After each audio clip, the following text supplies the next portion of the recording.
Bagaimana kita apabila selaku orang tua terlanjur memukul anak kita yang masih kecil, yang di bawah umur 10 tahun, dengan pukulan yang ringan, dikarenakan si anak tidak mau menuruti perintah kita sebagai orang tua. Karena kurang sabar, sehingga tangan kita ini secara refleks memukulnya. Penting diketahui bahwa di dalam dakwah termasuk pendidikan. Baik pendidikan di tempat-tempat pendidikan seperti sekolah, pondok pesantren, atau di rumah tangga kita. Prinsip utamanya adalah dalam menyikapi kesalahan dan kekurangan anak istri kita. Rasulullah mengatakan, "Maka rizqu fi syai'in illa zana, wa man nuzi'a an syai'in illa syana." Tidaklah sifat lembut diterapkan dalam suatu masalah, dalam suatu permasalahan, suatu perkara, kecuali akan memperindah masalah tersebut. Menjadi indah, menjadi baik, problem selesai, tidak berkepanjangan. Tapi kata Nabi, tidaklah sifat lembut ini ditiadakan, tidak diterapkan. Yang ada adalah kasar, keras. Maka akan memperjelek permasalahan tersebut. Problem tak kunjung usai. Maka di saat kita mendidik anak-anak kita, ada tahapan-tahapan. Tahapan pertama adalah nasihat. Atau sebelum nasihat, bimbingan. Bahwa begini anakku, cara beradab, cara berbicara, cara makan, cara sholat. Ya. Diajarkan kepada anak-anak kita. Di saat dia melanggar, maka yang pertama muncul adalah husnudzon. Prasangka baik dari kita. Mungkin anak ini lupa. Namanya anak-anak. Maka ada upaya untuk menasihati. Wahai anakku, jangan lupa. Bukankah ayah sudah menasihati kamu? Lakukan ini, lakukan itu. Jangan seperti ini. Nanti mengganggu orang. Kalau dia mengulangi lagi. Dan ternyata perbuatan yang dia lakukan itu mengganggu orang lain.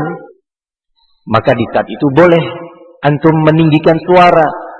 Marah, ya, dalam batas-batas. Nah, marah tidak identik dengan caci makian. Harus dihindarkan kalimat bodoh kamu ini nakal. Jangan. Tapi boleh kita marah dengan mengatakan, wahai anakku, kamu tidak takut kepada Allah. Takutlah kamu kepada Allah. Perbuatanmu ini salah.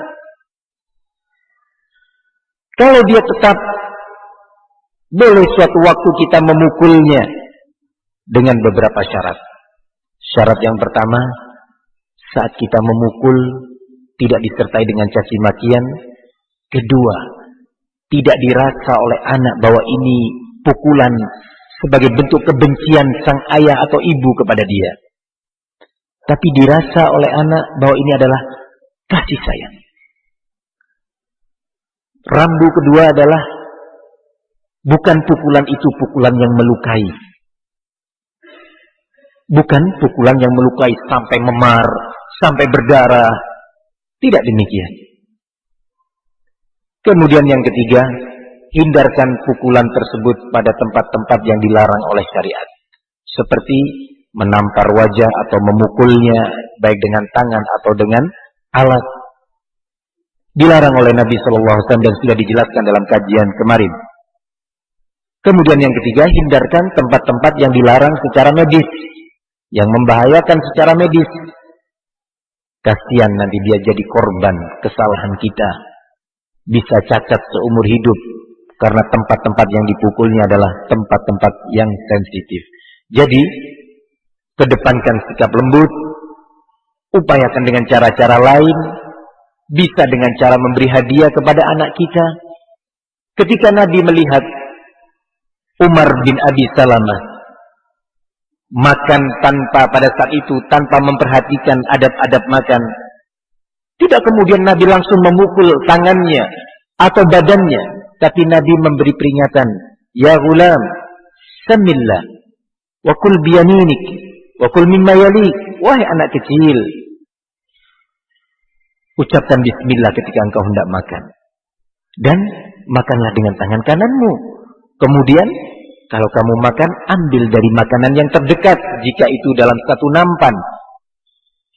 Diajari oleh Nabi, bukan kemudian dipukul, bukan kemudian dibentak dengan bentakan yang keras, tapi bimbingan dari beliau sallallahu alaihi wasallam.